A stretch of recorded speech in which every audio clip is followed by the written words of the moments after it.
All right. So I'm gonna get into a game. It's called Lonely Mountains Snow Riders. Okay, now the first game was called Lonely Mountains. I played it a couple years ago on Game Pass, and you're like going downhill on a fucking dirt bike, and the camera is like purposely fucking constraining, so you never know how fast you should be going because there could be a fucking cliff right there. You're about to dive off into oblivion, and you're doing sharp turns and shit, trying to make it to the next checkpoint.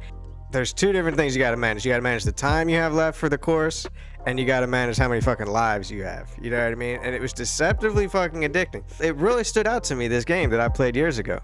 And all of a sudden, out of nowhere, they came out with a sequel. I mean, now it's skiing instead of dirt biking, and the visuals are a little different because it's a fucking different environment and shit.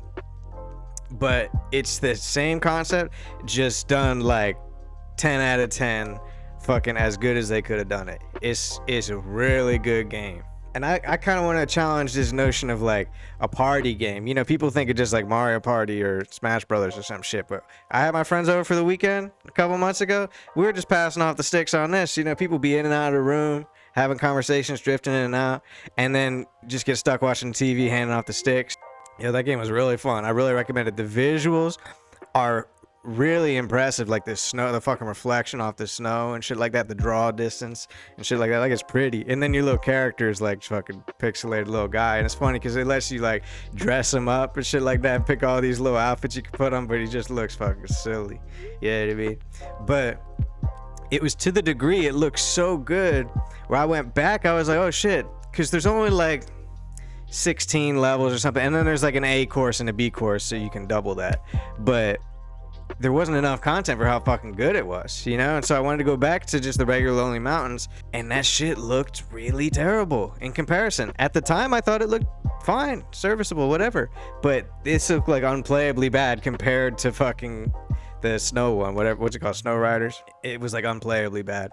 And the gameplay wasn't quite as tight and perfect and everything, but it really just looked fucking bad.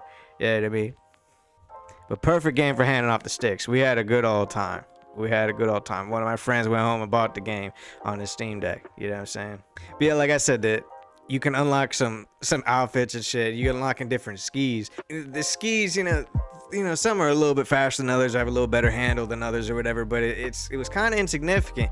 And I was at this point where I just needed a little more experience to unlock the last set of skis. And I was like deadlocked on every level. You know, there's like 3 objectives for each course, right?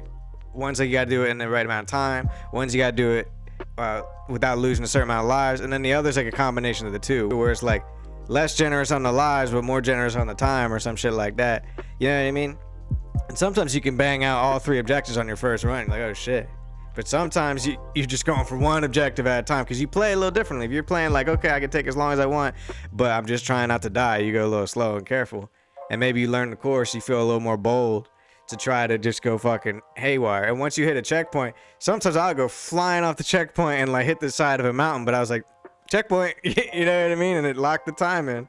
So, but there was this point where I was trying to unlock those cheetah skis, and I was going through every level trying to finish some more objectives and get some more experience points, and I was like deadlocked. I couldn't complete anything. And then finally I like banged out one last objective, luckily unlocked the cheetah skis, and the roof came off. The cheetah skis were great. Like, the one thing, you might go too fast where you're fucking reckless and out of control, but no, that was like the most powerful upgrade ever. It's like the fucking golden gun. Yeah, I think I could have done with more levels. Like, it's hard to complain about a free game on Game Pass or whatever. I could have done with some more levels, or maybe some DLC. Maybe there is some DLC now. I should look into that. You know what I mean? Because that shit was fun, and that consumed me for like a week, and then there's just nothing left. And it's like a smart feature, right? They don't count you losing fucking lives until you hit the first checkpoint, which is smart, right? Because what happens in video games, like classically, is you stumble right out of the gate and you just reload. You know what I mean? And then it takes, 15 seconds to reload it or whatever, which is not a big deal, but they just cut to the chase. Like, listen, nothing counts until you hit that first checkpoint. I respect that. That's quality of life. This is a game. Everyone go out and play this game. This is like a video game. It's just fun. It's challenging. It's rewarding. And I feel like it shows well to other people who might not be like gamers themselves. You know what I mean? It shows very well. So, Lonely Mountains, what fucking called Snow Riders or whatever the fuck. That shit is awesome. Shit's great.